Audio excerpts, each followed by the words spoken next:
Hey everyone, Scott J. from Crucible Custom Props, Norfolk's Lab, and all the forums here. So today we have three Empire Strikes Back EE3s, Boba Fett blasters. One of them is made out of completely real parts, aside from the parts that we don't know what they're made of. And two of them are the Field Marshal or War Machine paintball, or now known as the Blaster Factory kits. So they're scanned from an original Webley and replicated in aluminum. Now the aluminum it's cheaper to do because it's faster. The material is more expensive, but it's cheaper to do because the machine time is less. So, but the aluminum also it has a benefit of weight. It weighs less, but the bad thing is it's hard to make it look like steel. Now, you can't blue it, or you can blue aluminum, but it's hard. It takes a lot of work to do. Now, so what I've done is I've used my real Webley as a base and a template for the finish on the aluminum Webleys. Let's see. So how do we go about that? Basically, the original Boba Fett blaster, in the color photos, you can see that it is this patinaed steel. It's a very old, it's 100-year old. It's 100 years old now, but at the time it was, 60, 70 years old. And it is that patinaed, like brownish, all the original bluing's pretty much gone, but you can see in the color photos of Boba Fett on set that it's a brownish steel patina. So I went with the same thing here. It's kind of hard to tell. It's not an exact match, but it's really close. And how I've done this is a multi-layer paint process. Kind of a pain to do, but it came out pretty good. Basically, it's a chalk gray base. You could use primer, I guess. And then on top of that is a bronzy kind of paint. And then on top of that is a cast iron coat. So those three layers, and then on top of that, those are the three layers of paint. And then on top of that, I use some Vallejo pigments, some rust pigments, some burnt sienna pigments and stuff like that to get the rust to come out. Then I matte clear coat it, and then build it all up and everything, of course. And these are just use brass black on these to get the patina pretty close to original. But the main body is, and then after that, after everything's built up, I do a wash of matte black. See, the original, you can see where the dirt and some of the bluing builds up in these crevices and stuff like that.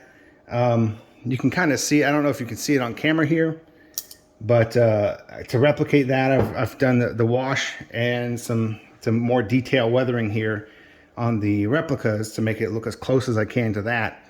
Now you'll notice I have changed out my scope rings to Chris's scope rings because I worked with him on these to get these correct.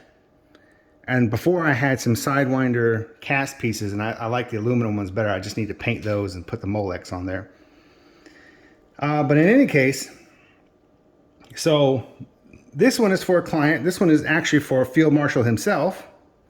And this is all Field Marshal's kit. So he scanned original safety switches, original, the plugs, the AM aerial plugs.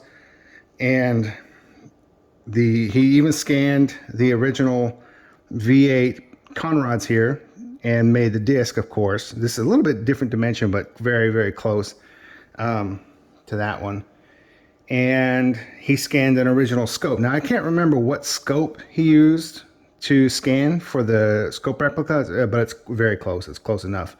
And he has the feet made. So the feet are completely newly made. Now, the problem with the feet was the threaded side was threaded off kilter, and it was out like this. So it wouldn't grab.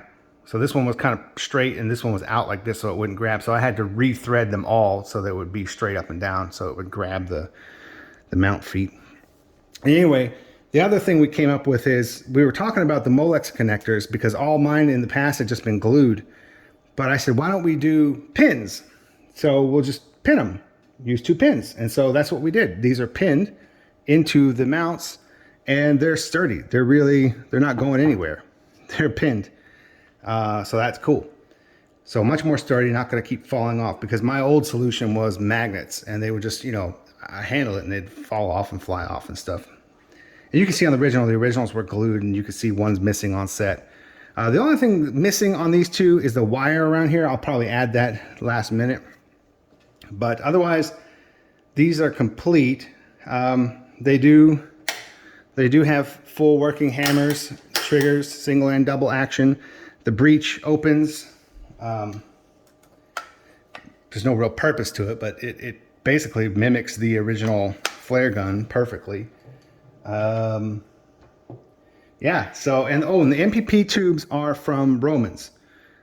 These are Romans MPP tubes. Now the problem with those are the diameter is a little bit too big for the barrel, and I had to lathe both of those down to fit in there, to fit that and to fit the mount.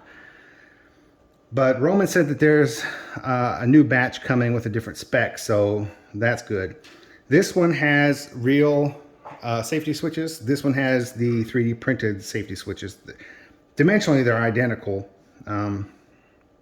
but Chris's doesn't have a strap for it, and he only sent me one of the eyelet rings, so there's only one on there. I guess he can fit that when he gets it. But yeah, so anyway, this is the real deal. These are the two replicas. It's very close. The details are really close. I mean, very cool. The weight is substantially less. Yeah, and in the end, they came out really good. Really nice. Let me see. I'm going to take this off the tripod, and let's see if I can show you guys a little bit more of the details. Try to get that old wood. Here's an old wood. This one's really beat up, but so here's the original, replica. I don't know if you can see this color here. It's pretty close. Maybe you can see it here all together. The color's very close. Now, I did not matte black spray paint my scope. I wanted to leave the original Hunter alone. And my this is less screen accurate. My real MPP is a little bit less screen accurate than these two. This is pretty much screen accurate to the first time we see Boba Fett on screen. It gets weathered and beat up a little bit more over time, but I need to kind of respray mine when I spray these. So yeah, anyway, but the other thing is these are all adhered very strongly. They're not coming off. Nothing's going to fall off or come off, where mine is done with magnets, so I don't, you know, mess with the original Webley. But these are meant to be Boba Fett blasters, so all that stuff is adhered pretty strongly. So anyway, guys, that's pretty much it.